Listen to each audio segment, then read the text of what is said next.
سلام ہے ان کے لیے جن کے دل قرآن پاک کی خوشبو سے مہکتے ہوں۔ کیا قرآن پاک صرف دین اسلام میں جو عبادات ہیں اور جو معاملات ہیں انہی کو زیر بحث لاتا ہے، یا پھر اسلام اپنے احکامات کے علاوہ فزیکل فینومینا آف نیچر کو بھی ڈیٹیل کے ساتھ بیان کرتا ہے؟ اس بات کا جواب کیا ہے؟ اس بات کا جواب آج کی آیت میں آپ کو ملے گا، جس میں اللہ تعالیٰ نے فزیکل فینومینا آف نیچر کو بڑی ہی ڈیٹیل کے ساتھ بیان فرمایا ہے، اور اس طرح کی کئی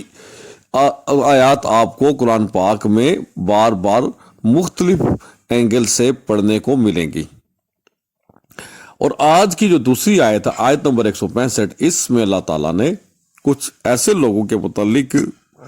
بہت وضاحت کے ساتھ ارشاد فرمایا ہے جو اپنی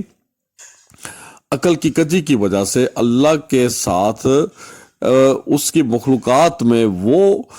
خصوصیات تلاش کرتے ہیں جو خصوصیات صرف اللہ تعالیٰ ہی کو حاصل ہیں۔ تو ایسے لوگ کس قسم کے ہولناک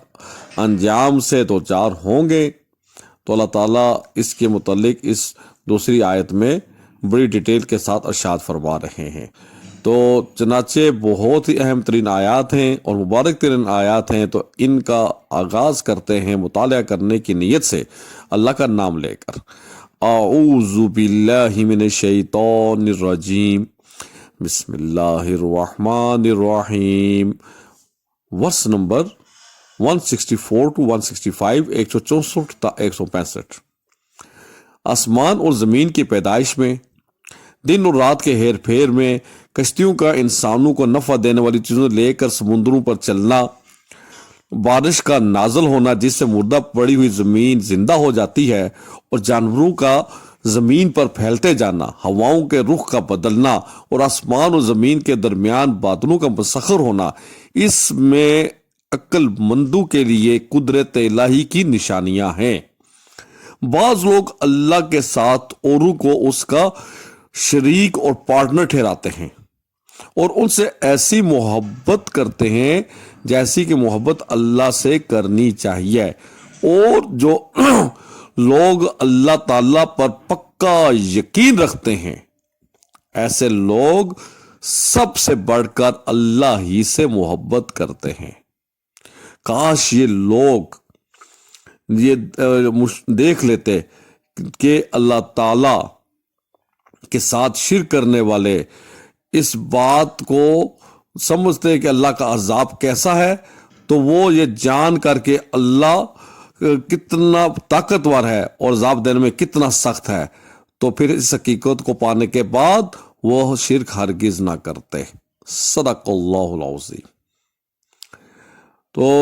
جیسا کہ پہلی آیت خود ہی بڑی حد تک ڈیٹیل کے ساتھ ہر چیز کو واضح کر رہی ہے، تو ہمیں اس کی تفصیل میں جانے کی ضرورت نہیں۔ البتہ یہ نقطہ صرف بیان کرنا ہم کافی سمجھتے ہیں کہ دراصل کائنات اور اس میں پائی جانے والی ہر شے، جو کچھ بھی ان میں پروسیس ہو رہا ہے، جو کچھ چل رہا ہے، وہ سب کا سب اللہ تعالیٰ ہی کا بنایا ہوا اور اللہ تعالیٰ ہی کے حکم سے ایک نہایت ہی منظم ترین قانون کے تحت چل رہا ہے،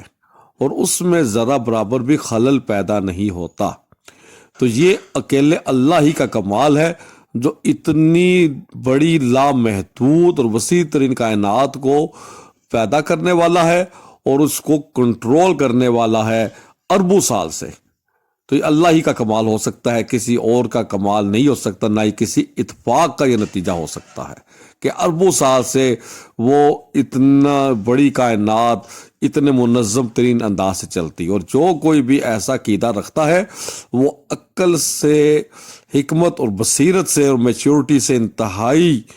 دور کی بات کرتا ہے، جس کا عقل اور حکمت کے ساتھ اور حقیقت کے ساتھ کوئی تعلق نہیں ہو سکتا۔ جبکہ دوسری آیت میں اللہ تعالیٰ نے یہ ارشاد فرمایا کہ بعض لوگ اپنی عقل کی کجی کی وجہ سے اللہ کی مخلوقات میں، اللہ کے بندوں میں جو کہ رتبے کے لحاظ سے تو بہت بلند تر ہوتے ہیں، لیکن مخلوق ہونے کے ناطے اللہ جیسے خصوصیات ان کے اندر نہیں ہو سکتی، لیکن لوگ ان کے ساتھ اپنی عقل کی کجی کی وجہ سے وہ خصوصیات ان سے منسوب کرتے ہیں فرضی طور پر، جو اللہ کے ہی کا حق ہو سکتی ہیں اور اللہ ہی کے اندر وہ خصوصیات ہوتی ہیں۔ تو ایسے لوگ ایسے غیر منصفانہ رویے اور غیر منصفانہ اور ظالمانہ نظریے کے مالک ہونے کی بنا پر، حالانکہ وہ اس کائنات میں جو زندگی حاصل کرتے ہیں اور زندگی کے جتنی بھی ضروریات اور لوازمات ہیں وہ اکیلا اللہ ہی ان کو بن مانگے انہیں عطا کر رہا ہوتا ہے، تو پھر بھی وہ اللہ کے بجائے اور لوگوں میں وہ عقیدت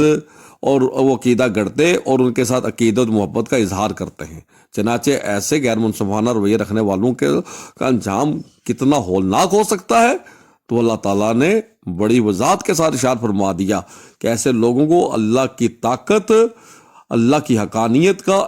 صحیح علم نہیں کہ اللہ تعالیٰ جب عذاب دیتا ہے تو کس قدر ہولناک ہوتا ہے، اس کو تو سن کر انسان کے رونگٹے کھڑے ہو جاتے ہیں۔ اگر وہ اللہ کے عذاب کو اللہ تعالیٰ فرماتے ہیں اپنی حقیقت کی آنکھوں سے دیکھ لیتے تو ہرگز اللہ جیسی خصوصیات مخلوقات کے اندر منسوب کرنے کا یا ایسا فرضی نظریہ گڑھنے کا وہ تصور بھی نہ کرتے، لیکن چونکہ ان کا ذہن خدا کی آیات پر یقین کرنے کے لیے تیار نہیں، رسولوں اور الہامی کتابوں پر ایمان لانے کے لیے تیار نہیں، تو چنانچہ اپنے کمزور ذہن کی بنا پر کمزور عقیدے گاڑ کر انہی پر یقین کیے ہوئے ہیں۔ تو اللہ تعالیٰ ہمیں ہمیشہ کے لیے